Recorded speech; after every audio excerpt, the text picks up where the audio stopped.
Bonjour groupe, Jean-François Sénéchal, votre prof. Bienvenue à votre cours éthique et professionnalisme. Module 10, on est rendu là. Bienvenue à ton podcast préféré, ton rendez-vous hebdomadaire.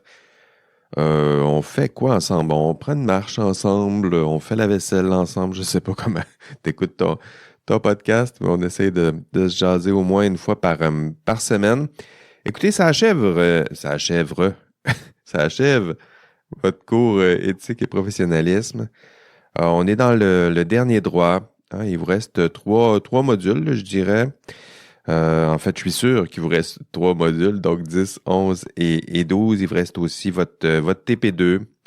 Après ça, ce sera l'examen final. Puis après ça, ce sera l'été. Hein? Ça s'en vient. Ça a l'air de rien, là, mais dehors, il commence à faire chaud. Ça peut être, non, il fait pas si chaud que ça, mais ça s'en vient. Je vous promets. Après ça, votre stage, qu'est-ce qui se passera pour vous cet été? Les vacances pour certains, le FEC. Avez-vous des billets du FEC, vous autres? Compliqué cette année d'avoir des billets, puis ça s'en vient. Donc, on lâche pas. Quelques semaines seulement, puis après ça, vous pourrez passer à autre chose. Écoutez, module 10 cette semaine, j'ai deux principaux sujets dans ce module 10. On va parler de pression d'autorité et de pression de groupe ou pression groupale. Ce que je vous ai réservé, c'est un petit peu de la psychosociologie cette semaine. Donc des forces systémiques, organisationnelles qui sont exercées sur toi, sur tes collègues. Premièrement, on va voir la force d'autorité sur toi, sur tes collègues, et la force exercée par tes collègues sur toi et sur tes autres collègues. Donc, commençons peut-être par pression d'autorité. On va parler avec ce sujet-là de l'autorité, mais aussi de la soumission, de la contestation à l'autorité, de ton rapport à l'autorité. Hein? Toi, à quoi ça ressemble ton rapport à l'autorité? Puis deuxième sujet, ce sera ton rapport avec tes semblables, je dirais. Est-ce que tu as tendance à te fondre au groupe, à contester les pressions ou l'opinion du groupe? Est-ce que tu es capable de résister? Si le groupe va dans une direction, est-ce que tu es capable d'aller dans la direction contraire? Est-ce que tu as tendance à penser comme la majorité ou au contraire, être un petit peu unique à ta manière? Vous allez voir, c'est deux belles failles humaines qui sont vraiment intéressantes à explorer, notamment là, parce que vous êtes rendus de jeunes adultes, puis c'est important de prendre le temps de réfléchir à votre rapport une fois là, dans votre année, réfléchir à votre rapport à l'autorité, mais aussi votre rapport aux autres, je dirais. Deux failles, donc, on va voir. Ça fait partie des 5 failles humaines que je vous avais promis là, au début de la session. Je vous avais dit, on va explorer tout ça. Je vous avais dit, faites attention. Il y a 5 façons pour moi là, d'explorer le fait que nous sommes normaux. Puis, si vous êtes normal, ou si vous êtes normaux en groupe, vous allez voir, on a tendance la première raison, hein, on a tendance à surestimer notre propre intégrité morale. Rappelez-vous, on en a parlé au module 3. Vous avez déjà triché.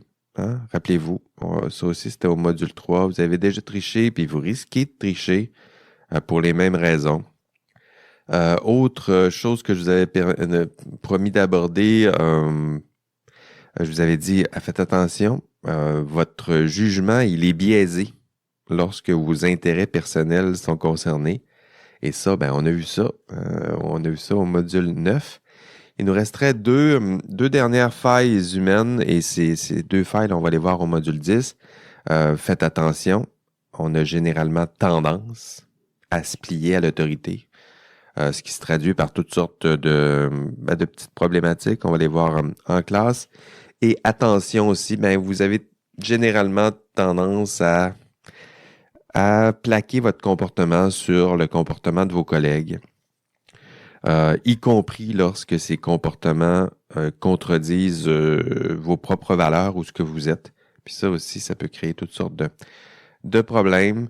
Puis, avec cette démonstration-là, là, je dirais que d'ici la fin du cours éthique et professionnalisme, ben, j'aimerais au moins que vous soyez capable de reconnaître ces failles, de reconnaître que vous êtes normaux et donc, vous aussi, vous avez ces failles, puis que vous commencez à réfléchir à des pistes de solutions, hein, que ce soit personnel ou organisationnel, comment on fait pour colmater ces failles, résoudre, trouver des pistes de solutions pour résoudre les problèmes qui sont associés à ces failles, puis pourquoi? Ben, pour tenter d'exercer sa profession de façon honnête, encore une fois, intègre, responsable, malgré ses failles.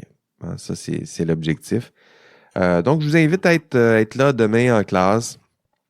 Sinon, consultez l'enregistrement de cours où on va aborder et approfondir ces thèmes.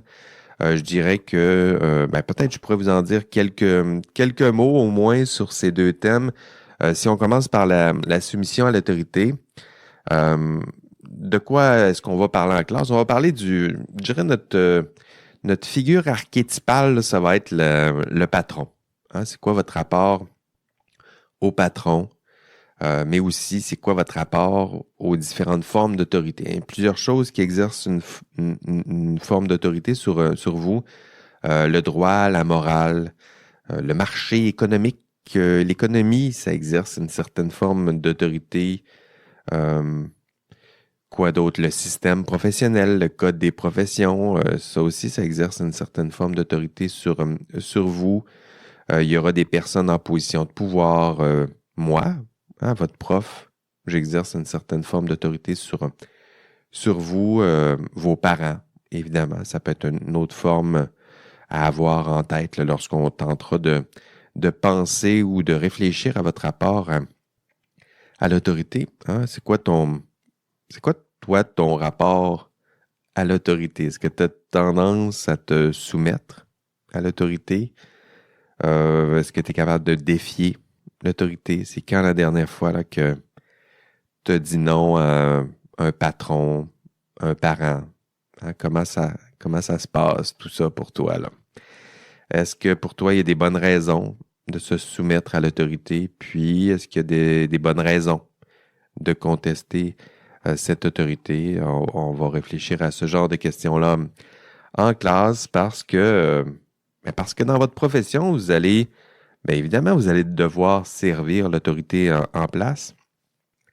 Mais aussi dans l'exercice de votre profession, on s'attend à ce que parfois vous soyez capable de poser un geste, de poser une question qui vous permettra de rester libre et autonome face à ces différentes pressions d'autorité. Voilà, je pense qu'il faut déjà commencer à y penser un peu. Puis là, je sais que toi, tu te dis, là, tu m'écoutes, puis tu te dis, ben, il n'y en aura pas de problème, Jean-François, là. Je suis intègre, je suis autonome, je suis libre, je suis capable de résister à l'autorité. Fais-toi-en pas, mais ce qu'on va voir aussi en classe, demain, mardi, on va voir que statistiquement, c'est loin d'être convaincant. C'est-à-dire qu'un grand pourcentage d'entre vous, vous avez plutôt tendance à vous soumettre à l'autorité. Peu importe d'ailleurs ce que l'autorité va vous demander de faire, y compris des gestes, non seulement qui s'éloignent de la loi, mais qui s'éloignent de vos propres valeurs et convictions. On va voir ça en classe avec les expériences de Milgram. Connaissez-vous les expériences de Milgram? En tout cas, on va les revisiter en classe. Je sais qu'il y en a quelques-uns qui ont déjà vu ça dans d'autres cours, peut-être au cégep même. Je pense que des fois, il y a des profs qui les abordent en classe. Mais en même temps, c'est intéressant d'y réfléchir là. En ce moment, vous allez bientôt faire face à des figures d'autorité. Puis, c'est intéressant de réfléchir, repenser votre propre rapport à l'autorité. Donc, et à exercer aussi l'autorité. Ça aussi, ça fait partie des thèmes qu'on va voir en classe. Vous le savez, si vous allez bientôt exercer une profession, puis je dirais même avec une formation universitaire comme la vôtre, en sciences et génie, il y a des bonnes chances qu'un jour vous vous retrouviez aussi en position d'autorité. Vous allez sûrement éventuellement occuper des postes de direction et donc vous allez exercer votre autorité sur les autres. Puis c'est un rôle, puis c'est une fonction, puis c'est un pouvoir qu'on doit exercer avec grande prudence.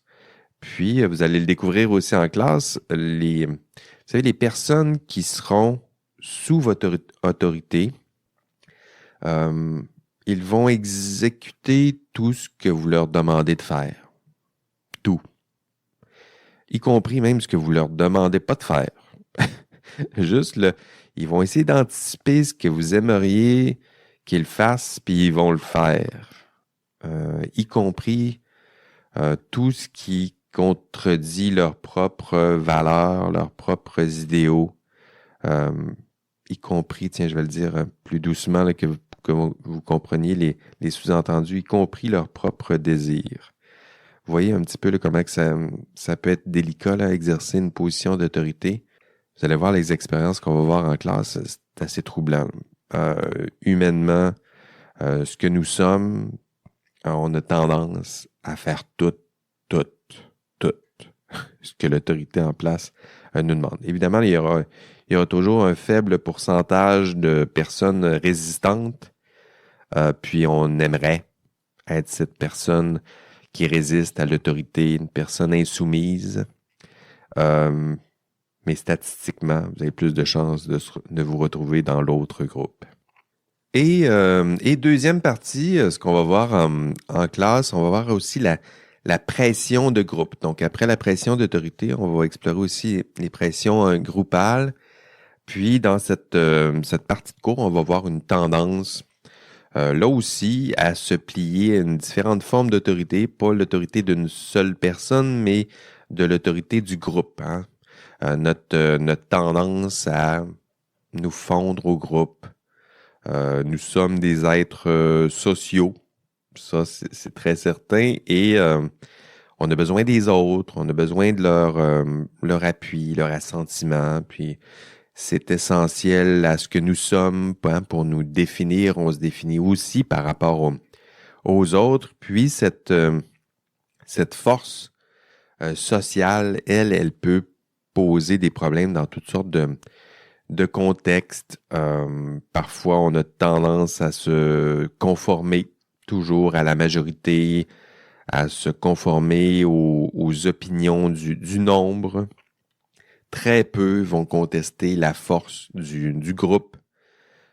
Puis toi, tu vas bientôt t'inscrire. Tu t'inscris en fait déjà dans ce genre de rapport-là.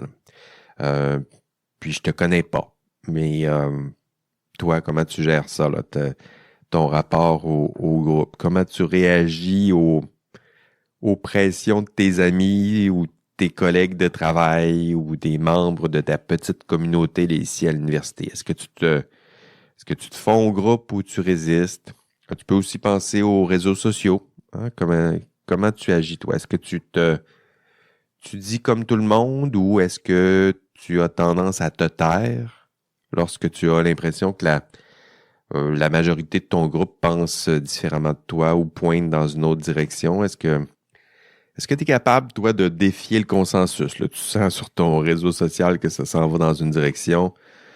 Tout le monde haït ce film-là. Est-ce que toi, tu vas dire, ben non, moi j'ai aimé ça, ou tu dis rien, ou mieux, ou quelque chose d'autre. Toi, tu dis le contraire. Non, moi, là, vous êtes 22 à dire que c'était pas bon. Là, je vais essayer de vous convaincre que c'était vraiment bon.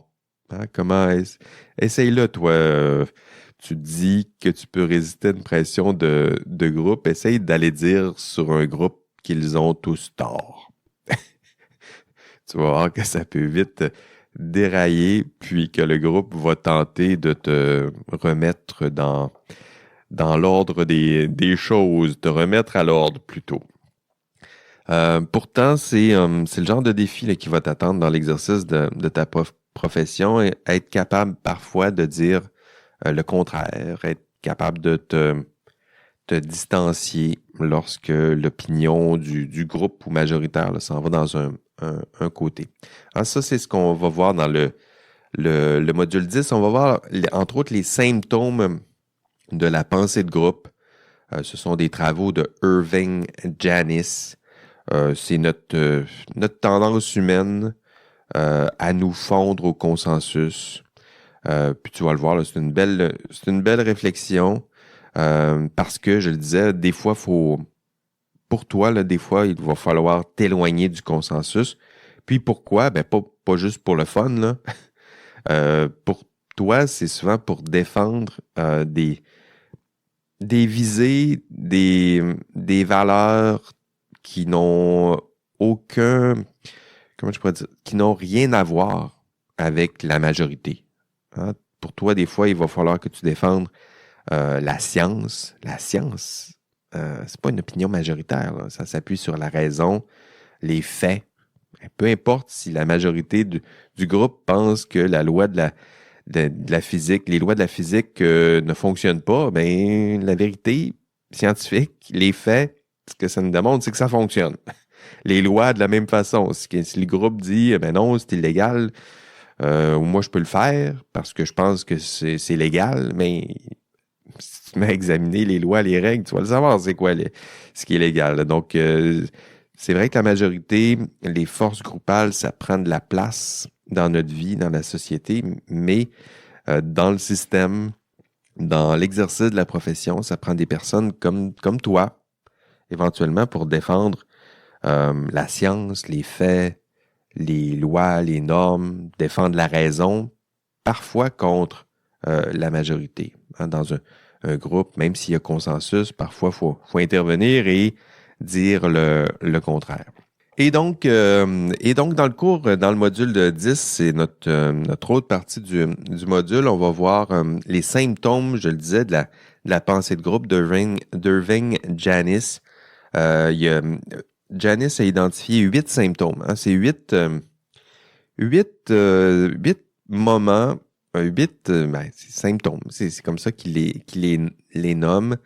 8 symptômes où, lorsqu'on tente de prendre une décision en groupe, et ça arrivera souvent dans l'exercice de votre profession, il y a 8 petits indices là, que vous devez, des drapeaux rouges, nous dit Janis, où il vous dit, faites attention, là, lorsque ça se passe, ça se peut que ce soit des symptômes de la pensée de groupe. Puis s'il y a trop de symptômes qui s'accumulent, ça se peut que ça mène à des décisions catastrophiques.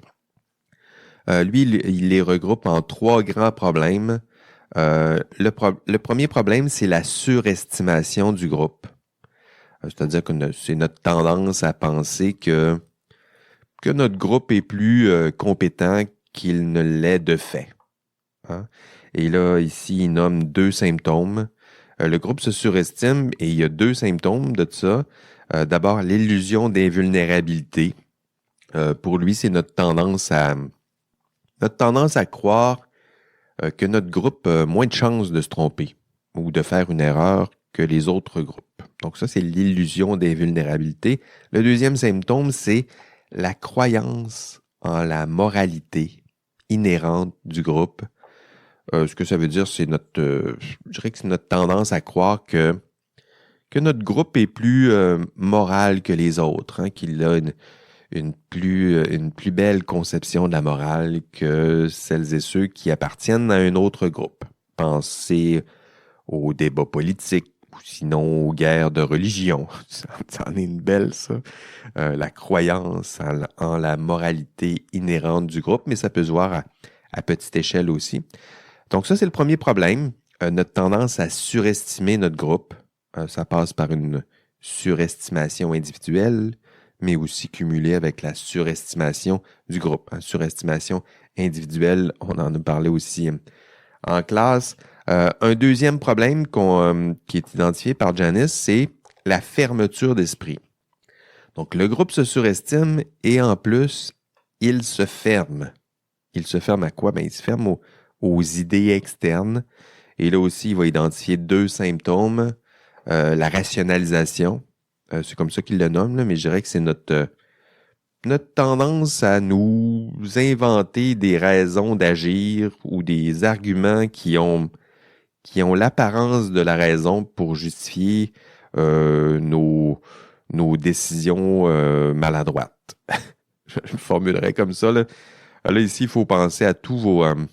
comment ils appelaient ça au cégep? Là, les entraves au dialogue. En philosophie, on appelle ça des sophismes, là, mais ils appellent ça aussi les entraves au dialogue. C'est toutes sortes d'arguments. Ça prend l'apparence de la raison.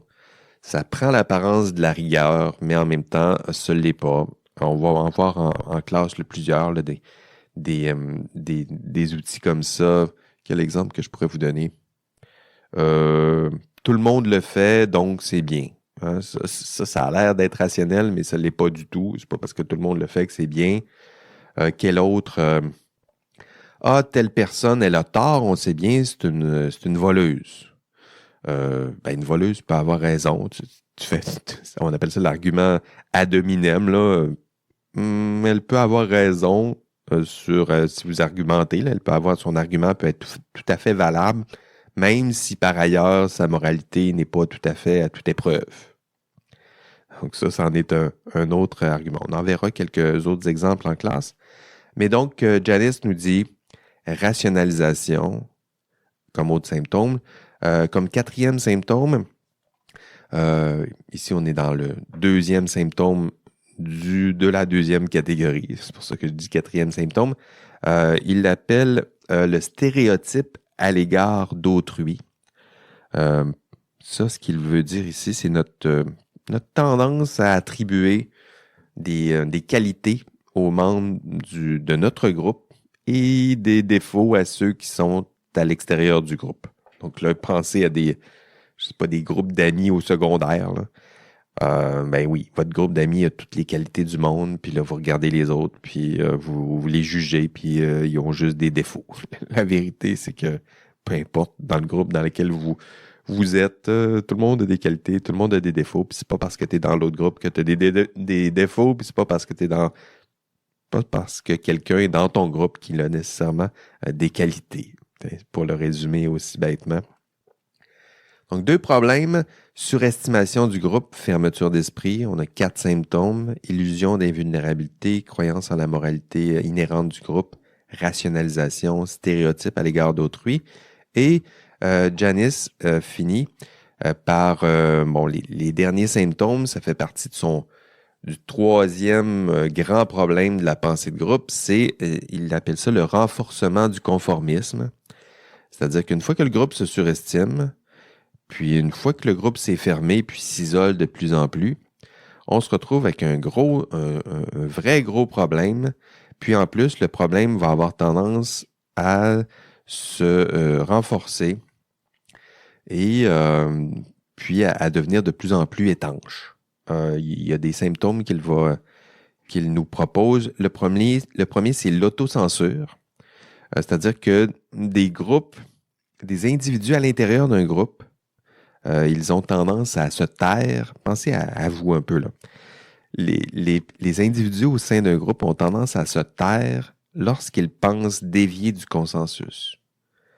Là, ici, c'est peut-être votre silence lorsque vous voyez certains débats sur les réseaux sociaux. Là. Vous voyez que le consensus s'en va dans une direction, puis vous dites, tu sais quoi, moi, je parle pas. Je pense le contraire, mais je le dirai pas. Deuxième symptôme, nous dit Janice, pression directe. Là, ici, c'est notre tendance à faire taire ceux qui dévient du consensus. Ça, si vous êtes un petit peu plus actif sur les réseaux sociaux, ça peut ressembler à ça. Là. C'est lorsque quelqu'un dit le contraire, puis on lui met des thumbs down, puis des faces fâchées, puis oui, donc on essaie de le faire taire.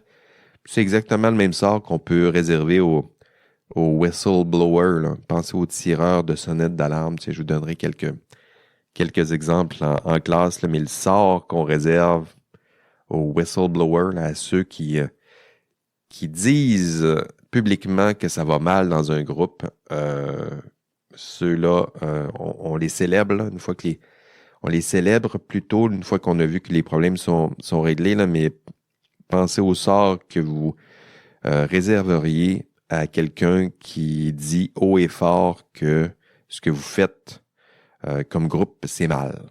On n'aime vraiment pas ça.